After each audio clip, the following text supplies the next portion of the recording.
Hey, it's Saru. Today we're going to try to simplify the Canadian permanent residency system based on inputs from various immigration lawyers. What we'll cover is why Canada relies on immigrants, the two kinds of immigrants, temporary residents and permanent residents, and then we'll shift over for the rest of the presentation to focus on a type of permanent resident in the economic class. Okay. So why does Canada need immigrants? Ultimately, to solve its own labor market needs. More Canadians are leaving the workforce than entering it. Our population of seniors is growing at a pace of 6 times that of our 0 to 14 population. And not only do we have a shortage today, but based on our birth rate, we can expect a shortage for the foreseeable future. And as folks get older, our healthcare costs rise, which has an additional burden on taxpayers. And therefore, we have a need to be able to bring in immigrants to solve for a healthy tax base and plug in the holes in our economy. Canada's goal, as mentioned, is to grow the economy and take care of its citizens. There is a small percentage of focus on humanitarian and compassionate grounds, but vast majority of immigration is based on who can make Canada's economy prosper. The two types of immigrants are temporary residents and permanent residents. Temporary residents, you do not have to be a temporary resident to become a permanent resident. This is a misnomer. A lot of folks think you have to first come to Canada to become a permanent resident, and that's simply not true. You can be a visitor visa. You can come on a visitor visa to visit your family and friends, to see the CN Tower, to see Banff and head back. If you have parents or grandparents, you can bring them on a super visa. So this is grandparents or parents. You can come to study or work temporarily and head back home, or you can use that to gain some additional points and try to position yourself towards becoming a permanent resident. In the permanent resident category, every year the immigration minister reports on the stats of the past year and potentially revises targets for the current year and the years ahead. Based on the current immigration levels plan, the target for permanent residents is about 400,000. That vast majority is for the economic class at 230,000. For family at about 95,000. For refugees, about 60,000, and about 10K for humanitarian compassionate grounds. Economic category, if you're thinking about coming here from abroad based on seeking a better life, not because you're being brought here by your spouse or parents or children, and you don't have a risk of going back home, you will most likely fall into the economic category. Anyone can apply for the economic category. If you're considering one of the other pathways, especially refugees and protected persons or humanitarian and compassionate grounds, it's certainly best to talk to a lawyer or immigration consultant. Okay. The key element here that people get misguided on or misinformed about is that you do not have to be in Canada to apply for a permanent residency. As a matter of fact, even with an increased focus on helping those that are temporary residents right now to become permanent residents, the target for the next few years is that 40% of people that are drawn through Express Entry are those in Canada. And so the implication there is that potentially up to 60% are from abroad. Forget my writing. And so you can be someone who is abroad and directly apply for PR. You can be someone who's abroad, who comes here on a temporary basis, either to study or work, and then apply for. There are some benefits of coming here for competitiveness, but it is in no way necessary, as you could see from historical stats. There's two broad buckets within the economic category. One is a type of application or pathway called express entry, and the other is non-express entry. You can think of express entry like applying to a university, and non-express entry more like applying for a job. Express entry is fairly standardized in its requirements, and you can, so it focuses on eligibility, and we'll get into that in a bit. But as an example, language could be an eligibility requirement. Just like the way when you apply to university, an eligibility requirement is to finish high school. And then not only do you have to be eligible, then you have to be competitive. Canada is trying to get the best applicants possible, and there is a standardized system similar to Marks called the comprehensive ranking system, where you get points based on a few different factors. In non-express entry, it's a bit more like a job where you apply based on eligibility, and then you will go through a process to get approved.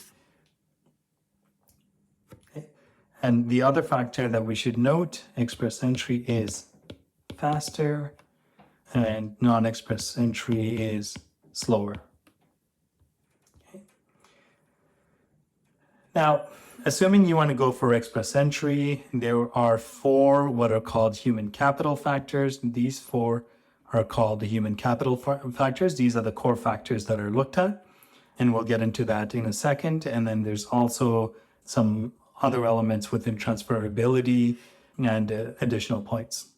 So the basic idea for age is the younger you are, the more desirable you are from an immigration point of view. If you're below 17, you get 0 points. Starting at 17, you get some points. You get the maximum amount of points for your age between 20 and 29. So this is age, and this is 45, and this is points. So starting at 17, you go up a bit, and then 20 to 29 is your max points, and then you keep coming down year over year until you hit 45. By the time you hit 45, you get 0 points for age, and then after that, you don't get any points for age. And the reason here is, as we mentioned earlier, we have an aging population. So if you get someone who comes in their 20s, they can contribute to the economy for a longer period of time. They can potentially better integrate with society and be able to produce for the labor market for a longer period of time. In the work category, the focus is on directly for points. The focus is on Canadian work experience. And here, once again, here when you have 0 years of experience, you get 0 points. 5 years, you max out. And then after that, no matter how many years of experience you have, you max out your points for your Canadian work experience. Language is similar in that generally the higher the better. You max out at the Canadian language benchmark, CLB 10. And 0 to 3, CLB, you're at 0 points, and then you increase until you get to CLB 10. And then for 11 and 12, it's the same as CLB 10.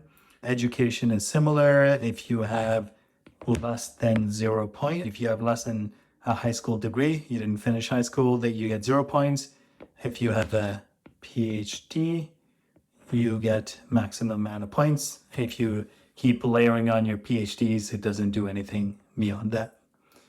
Then there is skills transferability, which takes into account different factors, and it's the pairing of factors. So generally you have education, language,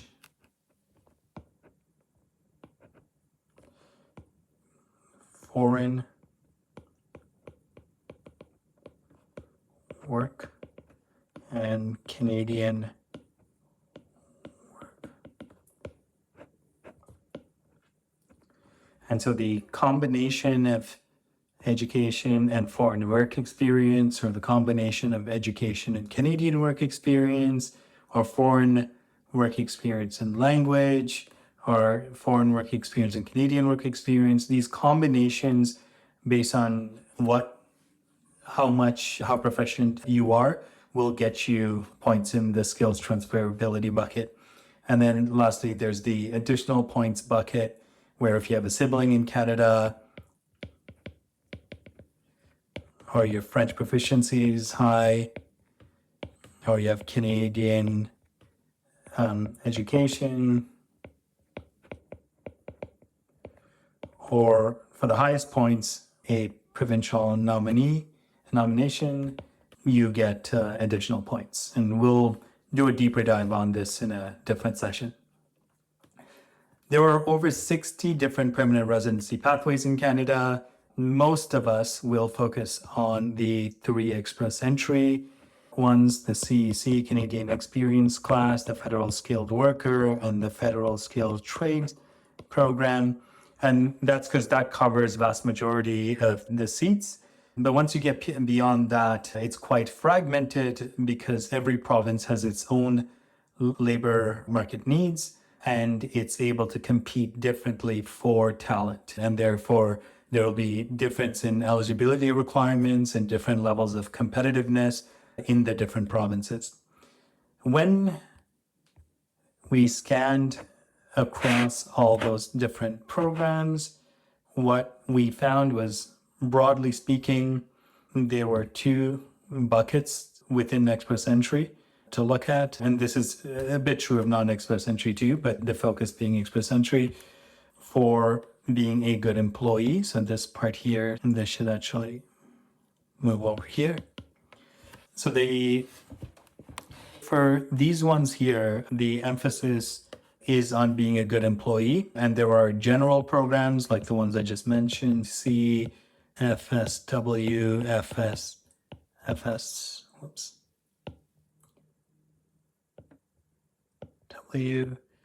FSTP.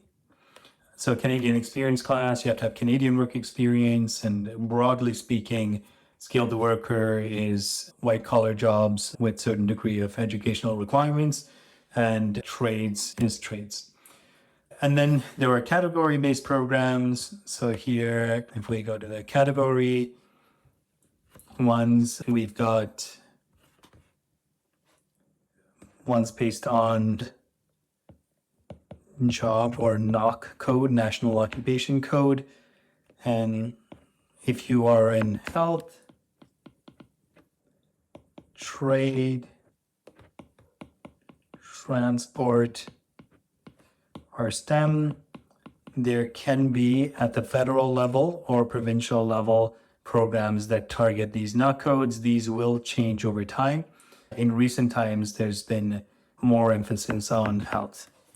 There are also other category ones, namely French program.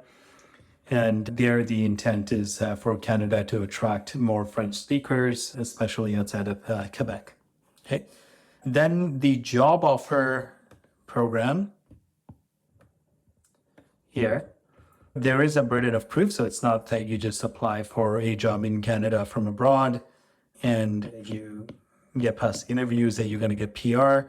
There's a burden of proof on the employer and the employee. It has to be a credible employer with some track record in the past, typically of revenue and years in operations, and they must have demonstrated they try to hire locally and they weren't able to, and they found this candidate who can address gaps that they have in their workforce. And on the employee side, there is a need to prove your credentials, and the process still takes some time to go through this burden of proof. And so in many cases for employers, they're not in a position to wait to go through the process to bring an employee from abroad. So they'll either cancel the need or they'll continue to look locally and find someone. And then lastly, there could be programs for international students, and it could be based on your education in the province or across Canada. So you have to have some kind of credential, and these programs are within the provinces. And then they could have programs based on completion of master's or PhD or bachelor's. And then lastly, there are programs for business owners. This is to acquire a business or start a business. And the focus here is for those that can demonstrate that they will be good employers. Okay. When we looked at all these programs across the board, what we took away in summary, obviously every program is unique and the requirements should be looked at program level. The takeaway was language is one of the most critical things, and you must be able to demonstrate proficiency at least to a certain extent.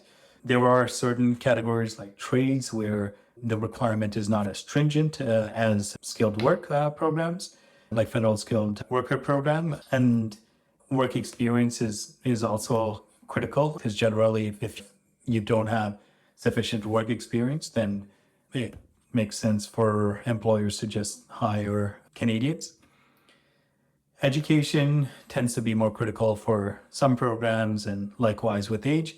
Now, even if some of these factors are not critical from an eligibility point of view, they tend to be fairly critical from a competitiveness point of view. And the observation we had was typically you need to be strong in at least 3 out of the 4 buckets to have a chance at the Express Entry programs.